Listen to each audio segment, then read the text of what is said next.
Yo, what's up guys, welcome back to another video. This is a reaction to the British-American War of 1812 explained in 13 minutes, and I've reacted to this channel a couple times before. It's been a long time though, and yeah, I did enjoy it from what I remember before. It was to do with the Civil War and another one as well, I can't actually remember, but we're going to check this out. Hopefully you're going to enjoy. Links are in the description to this channel where you can find videos of this channel that you can watch and all that stuff, and also links are there for my Patreon if you want to see some reactions that I can't post to YouTube. But let's jump into this and see this explained. In 1812, the young nation of the United States took on the country with the most powerful navy in the world in a war that would affect more than just the former colonies and their colonizer. The United States of America first gained freedom from the British in an 8-year-long Revolutionary War that finally came to a close when Britain inevitably recognized the independence of their 13 former colonies on September 3rd, 1783. One of the most relevant impacts of this war that would fuel future tensions between the US and Britain once again was the role of the Native Americans. And as a fan of our channel, you should check out our friends over at They're getting their ad. I would let this run, but this video is 2 years old, so this ad's probably not still in play. But they're getting their money, you'll love to see it. During the Revolution, the Native Americans mostly supported the Brits, who they hoped would continue to restrict expansion from the US. So that they supported the Brits, even though at the end of the day, I feel like Britain is one of the big reasons as to why they faced all the stuff they faced in the future years and the years now. Like that's all probably down to a big part of Britain, or people that came from Britain initially doing all those things. It's fascinating how the tides turn, right? Within like 100 years the opinions would have changed and all that kind of stuff. Settlers into Native American territory. When Britain failed to maintain its rule over the colonies, the United States eventually accelerated its takeover of native land, causing even more friction between the American societies. This friction only grew stronger as the years went on, as Britain remained a driving force of the discord, since not only had the natives taken its side in the Revolution, but the British also openly encouraged the Native Americans to fight back against their antagonist. Of course they did. Any little bit of help that Britain could have got, they're of course going to push for it. By 1812, this, combined with a few other factors, led to the development of a new war. What I find so fascinating, right? I'm not going to keep pausing, by the way, but with like the Native Americans, especially when people first travelled to this land before it was a country, it was just whatever it was at this point. The Native American I guess land or whatever. How would they have like spoke to each other and like communicated? Because the languages would have been so different. I mean, I don't know what Native American tribes would have, like how they would have spoke the languages and stuff, but it would have been fascinating to me how over time that would have changed and how they would have learned to adapt and to communicate in a sense. Because I assume at this point they probably wouldn't be speaking the same languages still, although maybe I could be completely wrong. But how would you teach someone like your language when it's so different and something they're so like unaware of? I can't really wrap my head around how that would have been done.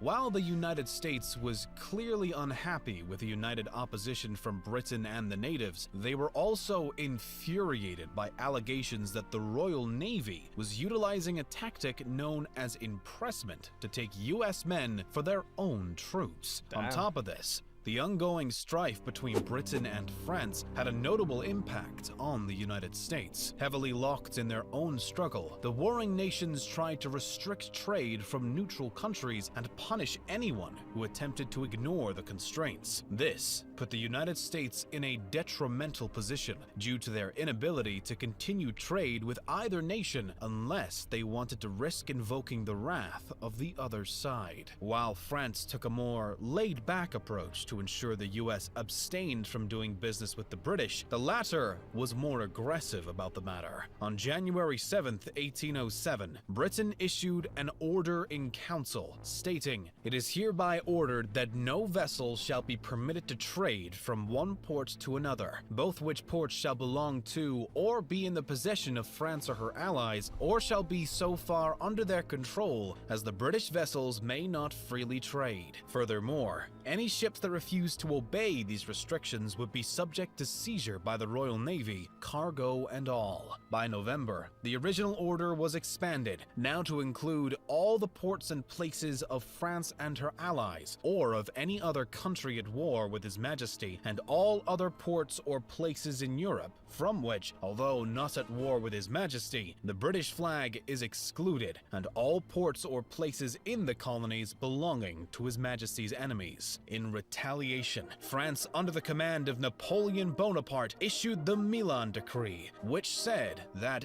every ship, to whatever nation it may belong, that shall have submitted to be searched by an English ship or to a voyage to England, or shall have paid any tax whatsoever to the English government, is thereby Denationalised. God damn, the beef between Britain and France at this time. It's unparalleled, goddamn. and for that alone, declared to be denationalized, to have forfeited the protection of its king, and to have become English property. Adding on, Napoleon declared that any of the aforementioned ships that enter French ports or those of French allies are good and lawful prizes of his nation. Wow. Forced to reply, U.S. President Thomas Jefferson signed the Embargo Act in December of 1807, blocking all international trade from American ports and taking direct aim at Britain. Unfortunately for America, the act backfired and turned the U.S. into more of a victim than anyone else. Emphasizing this point, the Minister to France himself even said, "Here it is not felt, and in England it is forgotten." The effects of the Embargo Act ultimately pushed the U.S. into an economic depression, and it had to be repealed less than 2 years after the initial signature. In its place, the Non-Intercourse Act was passed, which directly forbade trade with Britain and France and their colonies. When this new act still proved to be ineffective, the United States tried once again, this time passing Macon's Bill No. 2 in May of 1810. This bill lifted trading bans and stated that if either France or Britain removed their own restrictions, the U.S. would re-establish an embargo with the opposing nation. By August, Napoleon enacted a plan to exacerbate tension between Britain and the United States, and it ultimately worked. He first told the new president, James Madison, that he intended to exempt the U.S. from his previously established Berlin and Milan decrees, promoting Madison to bring back the Non-Intercourse Act constraints against Britain in November of that year, despite the fact that Napoleon never actually followed through on his proclamation. Britain and the United States were now on the brink of all-out war. The final straw came when the Battle of Tippecanoe unfolded in late 1811, as the U.S. troops claimed victory over the Native Americans, wishing to stop further expansion once again. Given the United States was fairly confident in the belief that the British were supplying the natives with weapons from Canada, a faction of the U.S. Republican Party known as the Warhawks began a heavy push towards an official declaration of war. At last, on June 18, 1812, President James Madison signed the declaration against Britain, despite contention about the issue coming from both the House and Senate. Another problem emerged as well when Britain decided to suddenly repeal their trade restrictions before news of the U.S. declaration of war actually reached the British over a month later. Aware of this delay, Britain decided not to immediately respond to the call of war and waited to see how the Americans would react to their repeals. When the US got wind of this surprising development, they were in turn unsure of how the Brits would react to their declaration of war. Ultimately, the United States decided to follow through on its proclamation and did so by invading Canada, which was a British colony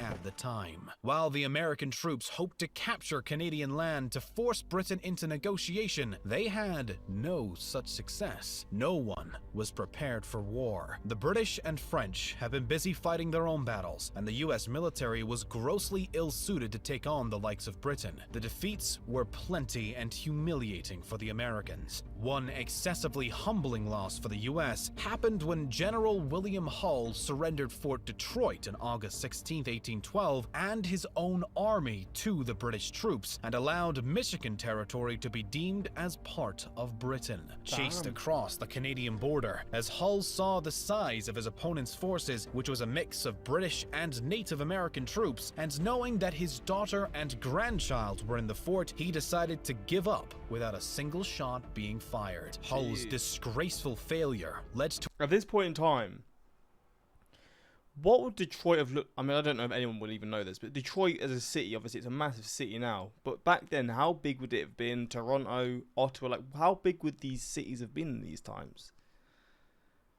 I assume they were like sort of getting started as like some, not major cities, but this is 1812.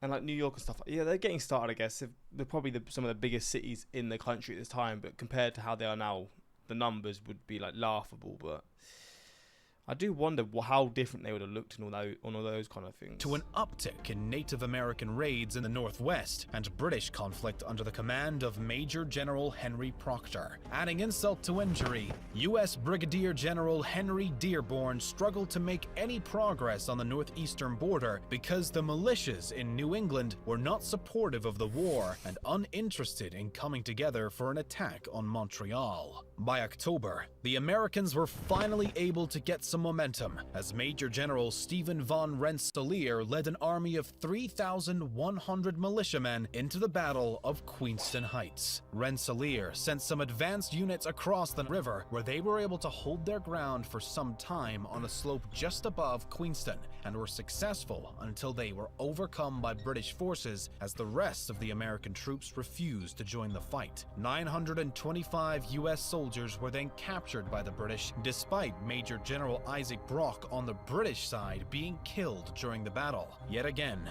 the Americans took another hit in 1813 when an attempt to retake Detroit resulted in a massacre of U.S. prisoners by their Native American opponents. On top of that, Brigadier General Henry Dearborn was replaced by Major General James Wilkins.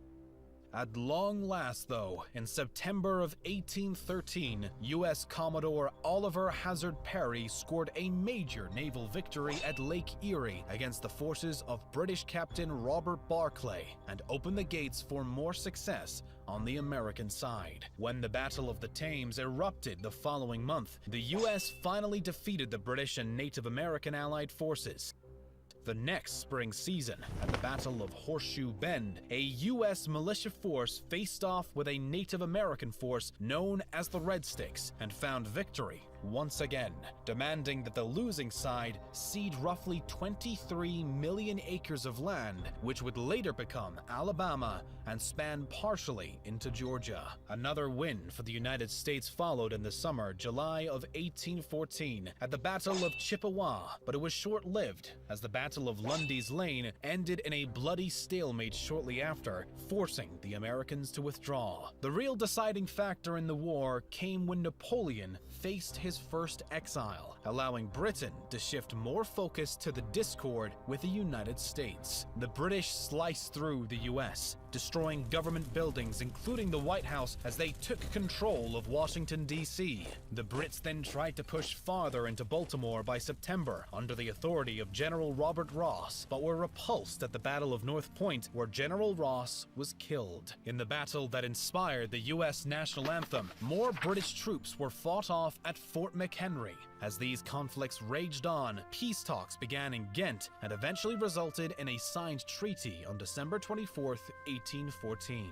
Still, just as with the declaration of war, the news was delayed and took until February 18, 1815 to officially be ratified and end the war. The Treaty of Ghent reverted things back mostly to how they were before the combat, with a status quo antebellum. All territory was returned. Britain repealed their trade restrictions, stopped supporting the Native American revolts, and ended their impressment strategies. So basically, they'd done all this, got them involved, and then as soon as they lost, and they probably knew at this point, the Native Americans were going to get it pretty bad because I guess their involvement, they were seen maybe as... I mean, I don't know how the US would have viewed them, but I know it was at this time, in these times, it was in a horrible way.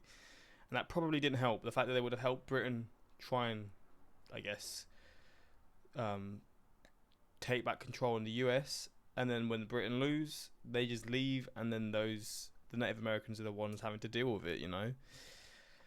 But with all the power, they didn't seem to do much. I mean, Britain, with all the power that it had, never seemed to be able to do anything here.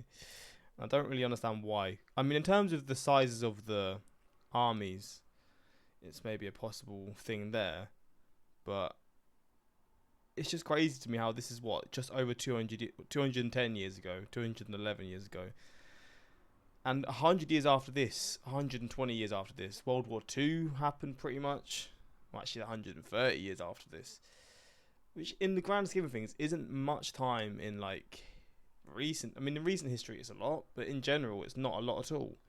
And then the US is now the global superpower. When did Britain realise the US will become, like, the superpower? They probably saw the potential here. Were like, okay, there's something brewing here. Which is why I guess they tried taking control a couple times. But... And then at what point did Britain and the US become allies? That wouldn't have been straight after this. I mean, it says they signed a peace treaty, but that's not like that's not becoming allies. When did that happen? Would that have been like the late 19th century, or maybe during the 20th century? I don't know. In the end, the war was essentially a draw, and the only real losing side was the Native Americans, who had high hopes for British help in stopping US expansion. Britain was able to claim victory against the French, and in a way, against the US. Meanwhile, How? the US had the pride of more How did Britain say they won against the US? or less winning their second war of independence. I just want to search.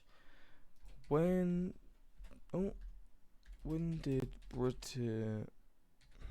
I can't type, man, and become allies. The United States has no closer ally than the United Kingdom following the end of the American Revolution. So they recognized the independence, but then 30 years later they tried taking control again. Relations were re-established in 1815, so not much after, to be fair. Such a fascinating view. And also, and this isn't really relevant, but when did the US and USSR become enemies? The two sides were enemies long before they were allies. Oh, okay. Relations have since had been bad since 1917 as Russia had become communist.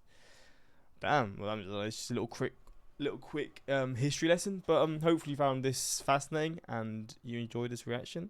Kind of a plot twist that the British were actually holding back the whole time because Napoleon was keeping them busy back in Europe.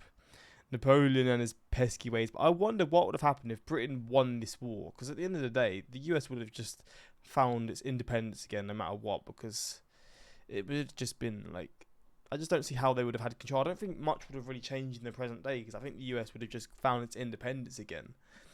Probably 5-10 years after, maybe even less, you know, because it just seems to have been how it was anyway. Have control for a tiny bit, and then it's just like, you know what, too powerful for us, just let them free or whatever. But hopefully you found this interesting, and yeah, until next time, peace.